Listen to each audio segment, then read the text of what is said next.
are here today, special place in London, talking about the component that is at the heart and soul of the electric guitar. Yes, this mechanically very, very simple but somehow magical musical instrument, and what these things do and what makes them so special. So we're here at Monty's with Matt, Mr. Monty himself, and Pete. Lord of to Monty. talk about pickups, because you make a lot of these, right? Yeah, a lot of them. You make a lot. And you've been repairing guitars all your life? Most of your life? Most of it. Yeah, over half now, like 20 years. Anyone from in the UK and maybe around the world will have heard of the music store Chandler's Music, with a very famous service department. And that was where you cut your teeth, wasn't it? Yeah, I was lucky enough I basically badgered my way in there, really. I went to, to cut a long story short, I left school, got kind of kicked out of home, and then I had no money, nothing, but I still wanted to go to the Guitar Institute, which was round the corner from here actually at the time. And my guitar teacher had been there. So I went to a thing called the Musicians Benevolent Fund, and they helped me source some money and get all that sorted. Yeah. And, I didn't know there was such a thing. That's cool. They called something else now. It's like Musicians Help or something. So you can get money for studying. Yeah. I thought that was for like people at the end of their career where everything had gone wrong. Yeah. Well, I might have lied a little bit. You know, I'm 84. No, so they got me some help, but they also bought me a telly, a Fender Mexican Sunburst telly, which was great. Played really good, but it kept breaking down. Like strings would break and all that kind of stuff. And so I was pointed in the direction of Chandler's, and I was in there.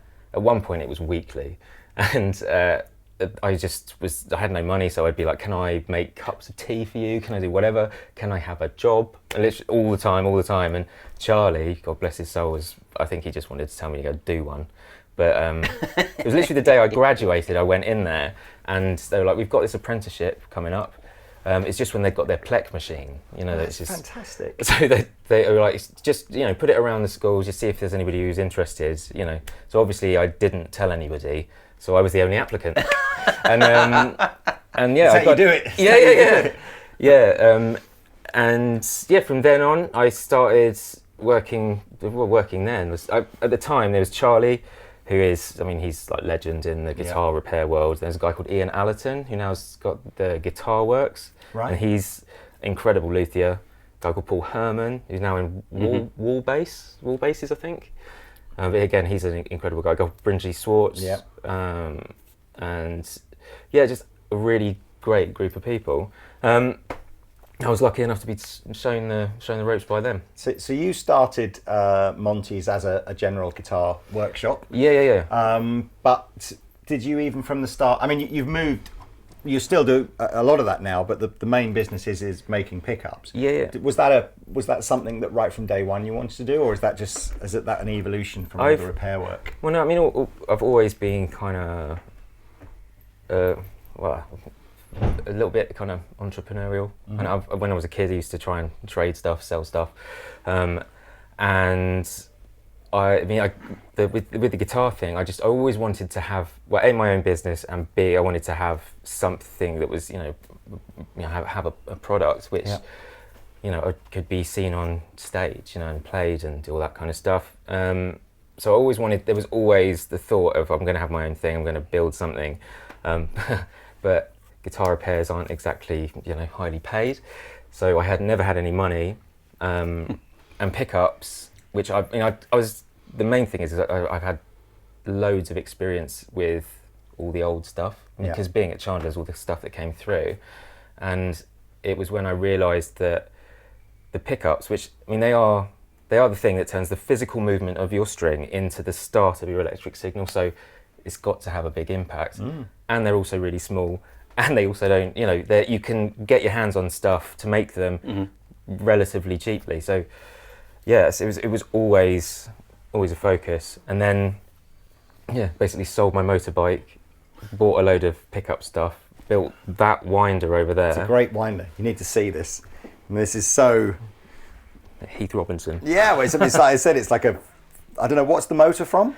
It's an oscillating fan motor, so you can have, there's a cam that goes on here, and there's like a longer extended pole, so you literally just turn it on and it will go round, so it can automatically wind itself.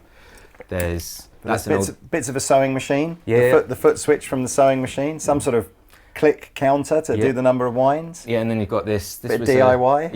Yeah, I mean it's based on the Jason Lollar design, because he did a book which, I mean, countless people have read and then gone on from. So that's his design. I kind of modified it a little bit so it works for me. It's amazing. It looks a bit like something out of an 80s, you know, action movie, a bum or something. You know, the bum. What is it? A bum. James Bond. James Bond. Is it like James Bond from the 70s? Cut the red wire. Cut the red wire. 007 is where he always manages to cut the final. Yeah, just like on the last second. It stops there. Yeah, it's a cigar box. Yeah, it is a Monte Cristo. Cigar box. Fantastic, and of course it is. Right, it's like so come on, let's speed. You know, on the bus.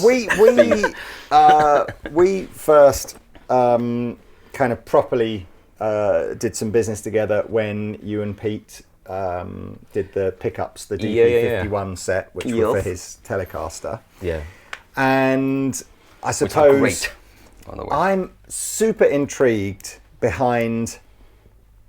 You know, as you say, pickups they're the sort of the.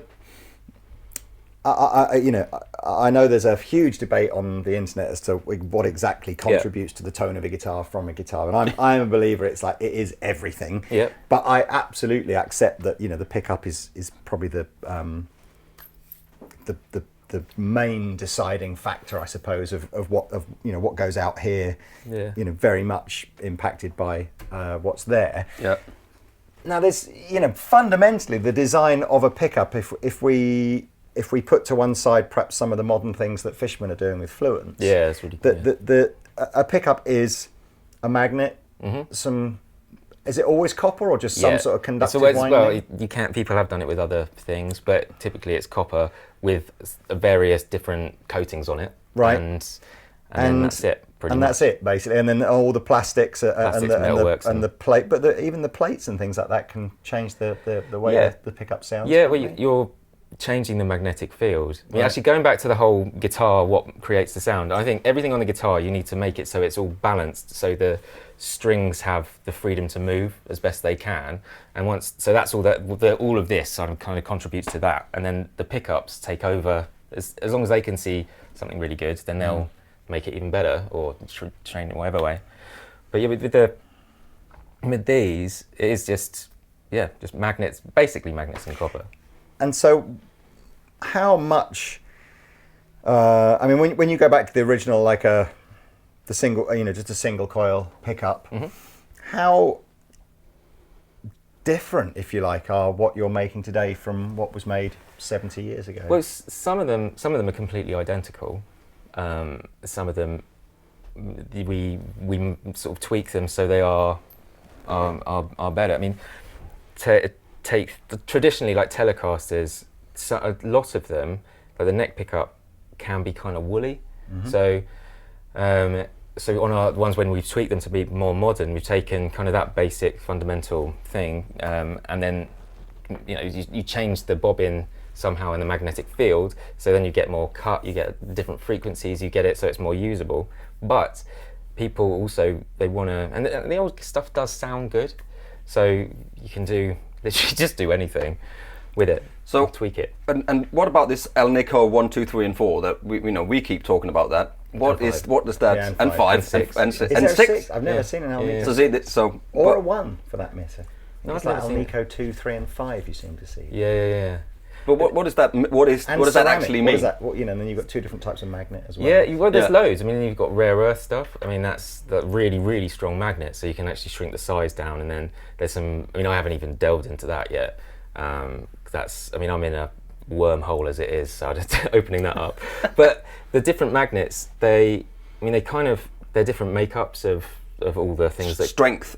Are there some of the stronger than others? Some are stronger than others, but they also, what people don't realise is within each, say El Nico 2, there's like 5 or 6 different grades of that, and depending on your manufacturer, they'll make it slightly differently, and they're not all exactly the same. So what you have to do, I mean, what I've done is I've basically found a manufacturer that I like what they do, and they just repeat that. If I get magnets from somebody else, again, these are all like tiny differences, but it does make a difference. Sure, it's like having, people that make pedals, for instance, they will get a resistor or capacitor or whatever it is, or the germanium thing, but they'll test them all to have the same, but they're all different, even though it's the same transistor. Yeah. So you have, I know people sit and test them all, There's so many little variables. Yeah, and the little variant can make a huge difference. So yeah. I mean, looking at all the old vintage stuff, they were, I mean, you could say you take a 62 Strat pickup, and then it's like, with the resistance-wise, which is not really how you should sort of gauge sonics of them, but it can be, down to 5K, way up. There's not just one.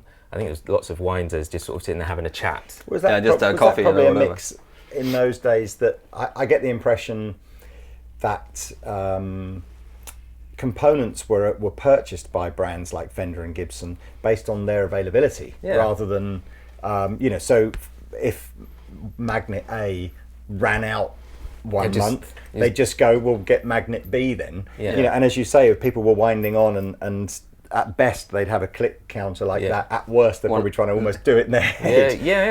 And so every pickup has a different one, and then of course you get the people that say, even if you did have exactly the same magnet and exactly the same copper and exactly the same number of windings, if you physically wound it so with tighter, surely, if you wind it tighter or looser, it sounds different as well. So the chances of getting two identical sounding pickups from a 50-year-old guitar are like none, I would say. And also, it's like this whole sort of calibration thing.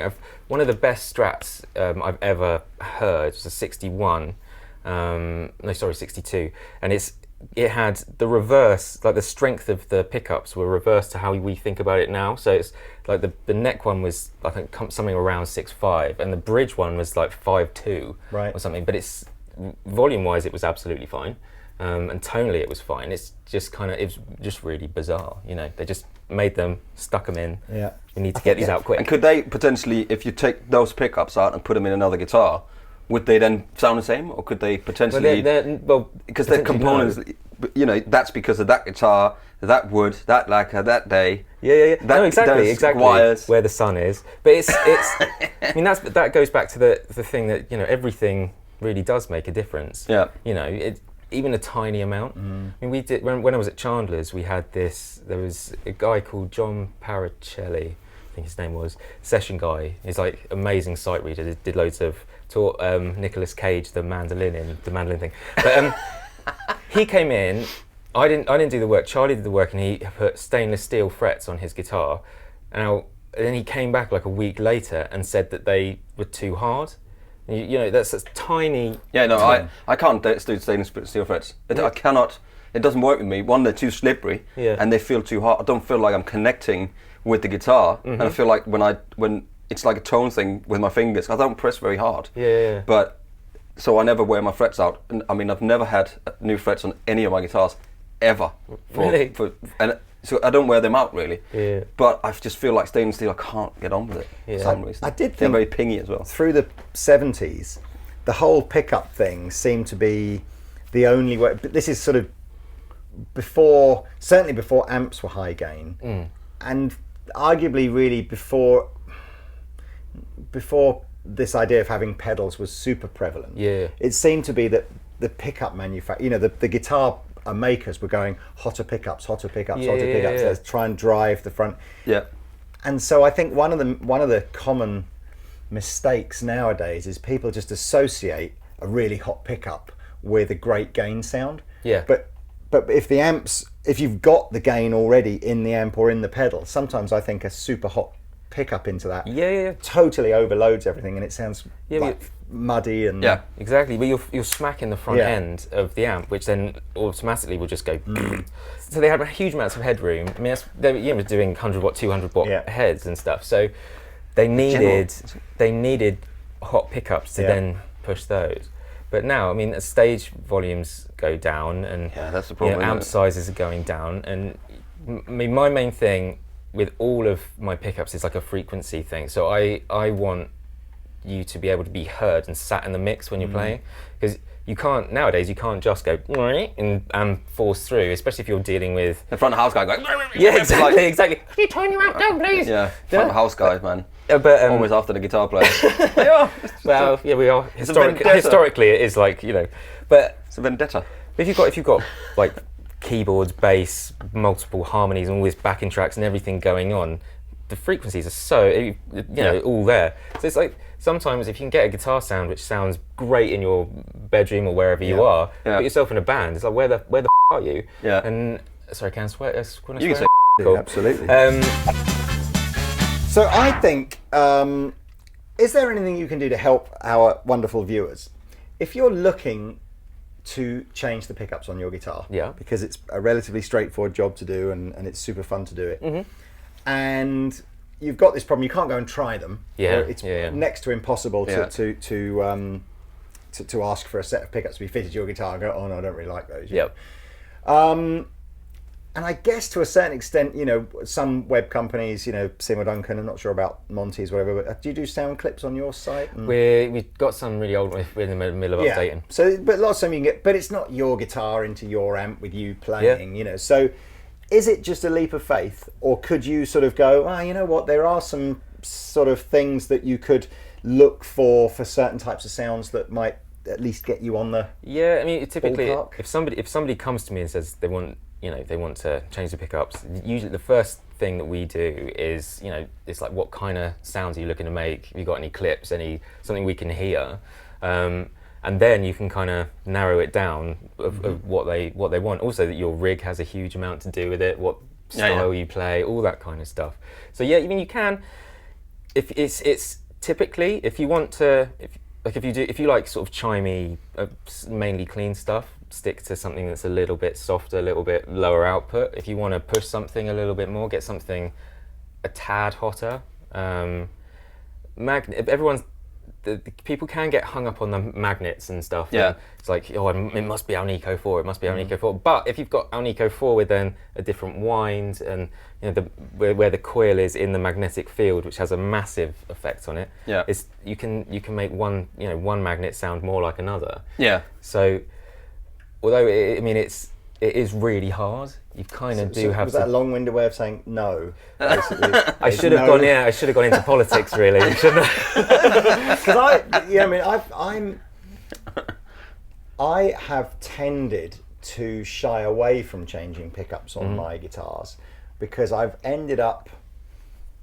I suppose I'm you know, whatever it is now, 30 years into my guitar playing journey. So I'm 50. The guitar, 50. The guitars that I've got, I've tended to sort of like go, oh yeah, I bought that one because I really liked everything, the feel and the sound and everything, rather than, oh, I picked this up in a pawn shop and it plays okay but it doesn't sound great. But I'm nervous about changing stuff. But that was the point I was trying to get to, really, in that it is all you can really sort of say, look, just read what people say, listen to clips, and just ultimately take the plunge and see where you go. I mean, it's really tricky. It's, you know, from my point of view, trying to get, you know, that across, because it is different. I mean, depending on how your guitar is set up has a huge thing about how it sounds, and then you've got so many variables. But I mean, what we tend to do, I mean, we most of the time we get it pretty spot on, but we do, if people want to change stuff, they can change stuff, you know. Is there like a guitar, like a level of guitar where changing the pickups for a brand like yourself, you know, like a premium brand like yours, or, you know, whoever, you know, Bare Knuckle or Seymour Duncan or whatever, like, would you sort of say, look, if you've gone in with like a mid-price guitar, say you've spent £500 on a guitar or something like that, is it almost like pretty much a guarantee of an improvement if you swap the pickups out? Whereas if you've got a £2,000 guitar, maybe it's already got reasonably premium pickups in it already, or I mean, there is the thing is, if I'm a huge fan of if it ain't broke, don't fix it. But if it's not singing, if it's not doing what you want it to do, then change it. I mean, I've you know, put my hands up. I've played Squiers with like their bog standard pickups that on paper you would sort of turn your nose up. but they sound really good. Yeah. But then you can. It's upgrade is a bit of a weird term. It's just you're tailoring your tone. Yeah. Surely it's like pedals. It's like people buy new pedals all the time. And every month they'll they get paid and then they buy a pedal and there's 150, maybe less, maybe more pounds, and they'll buy a pedal and they experiment with it. They might not find that that's exactly the pedal, but they just buy it because somebody said it was nice. Surely, in a way, doing the same with pickups is a similar thing. It's Isn't it? It's like people. It doesn't take that long to change, but you can just go. But I don't really like them, and then try something else. And try, if it's. But I think I think what you're only going to make great stuff that you really love. Yeah. So I'm going to like a certain tone. I mean, it's a bit stupid, but I always like compare it to like spaghetti bolognese. Most people can make spag bol, but everyone has like different bits they put in it. And so I might like yours, but hate Pete's, and etc. etc. So you kind of got to find. You're probably right on that front. Yeah. Okay. I do make hold it to that. signature spaghetti bolognese dish. Yeah. You have your secret sauce, whatever that may be. Mine's all about the. I need to have mine on the boil for about 4 or 5 hours before. It's a slow cook thing with some red wine and a bit of red wine. Yeah, or port. I put a bit of port. I did it once with port because I'd run out of red wine, and I thought, well, it's roughly the same, and it was really good. Just saying. Why did you run out of wet wine? Lee? Red wine? Wet wine. Yeah, because I was over. Yeah, because it's like when we did the DP51s, and it was because that guitar, the Purple Telecaster, those pickups were on paper one thing, but it turned out they weren't. They weren't really those pickups. But that guitar is a bit of an enigma anyway. And people going, can I buy them? It's like, yeah, but it's a Twisted Telly and a No-Caster, but it wasn't that really. No, I mean, so that's why we decided, why don't we just, people want these pickups, but they can't buy them, so let's make them because they're great. Yeah, I mean, your one on your guitar. First of all, the stagger's wrong for a No-Caster. It's not that right stagger. It's a different magnet. The bobbin itself is more squat, so that means that you get, because you've got the coil itself is like wider, you get a bit more mids and stuff. So it's why it's kind of got that real ballsy thing going on. And the Twisted Telly isn't the right height for the Twisted Telly, which again, it's all about the coil and the magnetic field and blah blah blah blah. So it's weird, isn't it? Because that's what it says on the. When they looked it up on the factory. This is what happens when you make thousands of guitars. But that guitar was made for the show in Frankfurt, so I can imagine they've gone, we need something, things special, and whoever's gone. I mean, you can see here we've got loads of pickups lying around. So if we've got like a rush job, you might just go, I'll take one of those and then just chuck it in. Yeah. And it's like, I don't know what that is. Well, look, we should. So we are here today, dearly beloved. We're gathered here today because, in fact, I don't need the. You don't need that, Fiesta red one anymore. No. You need this now, don't you? Because, you may or may not have seen this. About 600 or 700 of you lovely people bought one of the purple Telecaster versions of this in sort of 2019 or at the beginning of 2020. And one of the guitars that we've asked Fender to make was the Strat version of it. So it's the same basic concept as the Bullet Telly that we did, same colour, pretty much the same price. It's gone up a tenner, I'm not sure. And of course it's going to come with a set of pickups like Matt was just saying, which sound fine, no problem at all. Yeah.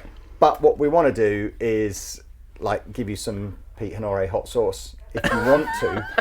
Nice. Nice. And so, Pete, which set of pickups did you start talking to Matt about trying to emulate? So we talked about the famous the roller coaster. The roller coaster pickups from a guy. Think of another word for a roller coaster that you might refer to it in America. Yeah, which they don't make anymore. And then the Fat 60s. Yes. Yeah. And then we also talked a little bit about the 65s, but it's like they all got something really great. Yeah. Yeah. But it would just be cool to make a thing out of them all and get the best bits, which I don't know how to do. I can just say it basically, and somebody has to do it. So we've that red guitar, Fiesta red guitar at the beginning, has got a sort of a prototype set in it. Yeah. which this is the first time Pete's heard it, so we've sort of been critiquing what we liked and maybe didn't like on those. And I think the idea is to video now Matt putting a set, so you can see it's like triple time. It's super simple. And if you did buy one of those sets of Pete's DP51 pickups, or any pickups for that matter, if you drive on over to the Monty's website, there's videos of you physically doing instructional how to solder them in. And I suspect anybody with a soldering iron and a moniker of common sense. Is a moniker the right word? I don't know. I don't think it is, actually. Or Chandler. Like a little, like an ounce of common sense should be able to wire a set of pickups in. It's really straightforward. So, should we just over to you? We should. Cool. Here we go then. Take it over to the workbench.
Whilst I'm going through just various stuff lying around here, I can see there's some Jazzmaster pickups and something else that I thought looked like a Jazzmaster pickup, but Matt tells me something else. And I thought, you know what? We've been making videos with Pete for 5 years, bluffing our way through what a Jazzmaster pickup actually is and why is it different to a normal single coil, and honestly not really knowing.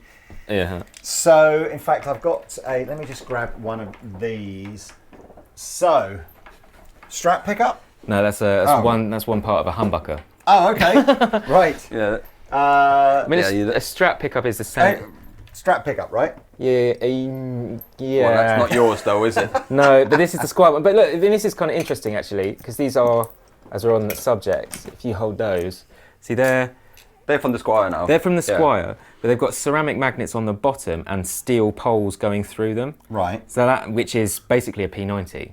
So that's what these are, and they're a lot actually cheaper to make, which is why they're like that. But they could. Are they P90 then? That's a P90. That's how you what? Well, there you go, kids. This will become a bit clear. Crikey. So this is Matt was explaining. Well, you explain about the fundamentally it's depending on the height of the magnet changes the what was it? The shape of the coil has a huge amount of influence over the overall tone. So here, this is a Tele bridge pickup. That one, that's got quite a relatively tall, so which means that the coil itself is really close into the magnetic field. So that naturally will give you a little bit more top, a little bit more aggression in the highs. Whereas that. So this is a Jazzmaster. Yeah. Now there's no winding on this yet, but look how much thinner. The winding's obviously going to go in between the two pieces of plastic. Looks like a bit of a cake, a biscuit.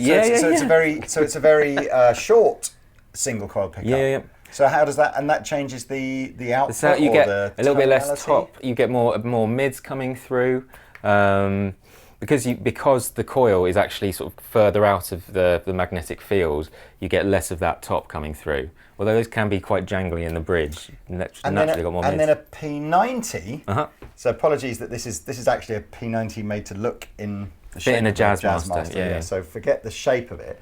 So the P90 has no sense. The magnets aren't the screws that go through them. Yeah, so that'll have screws the same as a humbucker would, like the pole screws that go through there. But what you've got under here is two magnets north facing north, sort of wanting to repel each other. But when you magnetise the steel screws, the field kind of goes in and then up. I think I'm still confused. So let me just get Here's one half of a humbucker then. No, here's one with the screws in it. Where's the magnet then? In this, the magnet in a humbucker is underneath. So what you've got, and the way... We'll have to show this to the camera. Right. And you see, there's the magnet here, this sort of rectangular piece here, which is obviously running in between the two coils. Yeah, and the way a humbucker works is you've got the north side going up through this one and the south side going up through this one. And when they created this, the whole idea was they wanted the same kind of nice tone that they were getting with the P90s and all that kind of stuff, but to buck the hum. So what they do here is you've got each coil is out of phase with the other one. So if you imagine the wave is going like this, and you've also got like the hum, which is like a smaller wave. If you put it out of phase electronically, everything flips. So then you've heard an out of phase pickup, right? So it's all really thin and like quacky. But then if you flip the magnetic phase, so both of these have got different side of the magnet going, it flips the main signal back, but it doesn't affect all the hum that's picked up from the lights and all that kind of stuff. So just to recap then, on a genuine single coil pickup, it's the pole pieces of the magnets. Yep. Right? I can't believe it's taken me this long to learn this, but so that's so that's what it is. On a humbucker, it's the magnet runs underneath and the pole pieces are just steel, so they become magnetized because of their proximity to the magnet, but they're not the actual magnets themselves. Exactly. A P90, which isn't that one. A P90 is two magnets. Yeah. And again, the same idea of just sort of steel pole pieces and then a Jazzmaster is the same as a single coil. So the actual pole pieces are the magnets, but it's just much, much thinner. Stood on. Yeah, basically. Is there another form? And then Telecaster versus Stratocaster, that's the same thing, but one's got a plate underneath and one hasn't? Is that the sort of... Yeah, exactly. But you can the original Strat was actually designed with those plates underneath. Nobody really knows why they were taken off the production model. I'm guessing it's like a cost thing. But lots of guys do like retrofittable base plates to give you that kind of... There's one on the bridge pickup on that one. It's a double thickness one as well, so it gives you more... And so bonkers, bigger. In the world of total bonkersness, which is the electric guitar, and nobody really knowing anything that they're talking about, myself included, the pickups, the completely bona fide, referred to, according to the spec sheet, everything, pickups that have just come out of this Squier Bullet, which are allegedly single coil pickups. You're saying that the pole pieces aren't the magnets, it's two bars there, and so strictly speaking it's a P90. It's made like a P90, yeah. Is that because it's a more affordable way of doing it? Yeah, I mean, it's got ceramic magnets, they're cheaper. The steel poles it's easy to manufacture, it's... wow. But, who knows? Let's be honest with you. Pete? It's all voodoo. Right, there we go. We're just about done, Monty. So thank you very much, Matt, for your hospitality today. Check out Monty's website. If you live in the UK, you can buy the pickups from Andertons. There's some Monty's cleaning products as well. All the pickups come in these beautiful boxes with a wax seal. But yes, I suppose now there is nothing else left but us to say thank you again and hear what this set of pickups sounds like in the little purple Squier. So take it away, Maestro, please.